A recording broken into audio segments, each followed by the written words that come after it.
రెడ్డి మాట్లాడుతున్నారు, లైవ్ లో చూద్దాం. సిద్ధించిన తర్వాత రాజ్యాంగాన్ని రచించుకొని అమలుకు తీసుకురావడం ద్వారా ఈ యొక్క గణతంత్ర దినోత్సవాన్ని జరుపుకుంటున్నాము. భారత మాత భారతదేశానికి ప్రతీక. ఎవరికైనా అమ్మనే తొలి గురువు.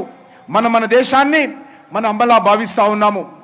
అదేవిధంగా భారతమాత అంటే సర్వసర్పి, సమదృష్టి, అదేవిధంగా సమభావన కలిగి ఉన్నదని అర్థము. డాక్టర్ బిఆర్ అంబేద్కర్ గారు ఈ యొక్క ఆలోచన విధానానికి పెద్దపీట వేసి ఈరోజు మనకు రాజ్యాంగాన్ని అందించడం జరిగింది. ప్రధానమంత్రి నరేంద్ర మోడీ గారు కూడా సబ్కా సాత్, సబ్కా వికాస్, సబ్కా విశ్వాస్ అనేటువంటి కార్యక్రమాన్ని నినదించారు. దాంతోపాటు సబ్కా ప్రయాస్ అనేటువంటి మనం కూడా ఈ యొక్క కార్యక్రమంలో భాగస్వాములు కావాలని పిలుపునివ్వడం జరిగింది. ఇది అంబేద్కర్ భావనను మరింత ముందు తీసుకెళ్లేటువంటి ప్రయత్నం జరుగుతూ ఉంది. అంతేకాకుండా కేంద్ర ప్రభుత్వ పథకాల్లో అంబేద్కర్ గారి ఆలోచన విధానం చాలా స్పష్టంగా ఉంది. భారత రాజ్యాంగ స్ఫూర్తిని కొనసాగించాల్సినటువంటి బాధ్యత మనందరిపైన ఉన్నది.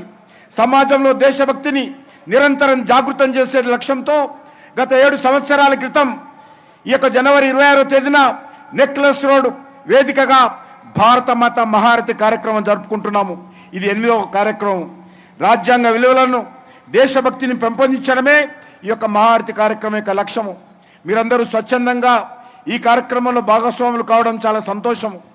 మనకందరికీ తెలుసు, దేశవ్యాప్తంగా జాతీయ భావనను పొందించేటువంటి అన్ని కార్యక్రమాలు కూడా ప్రజల నుంచి అపూర్వంగా స్పందన వస్తుంది.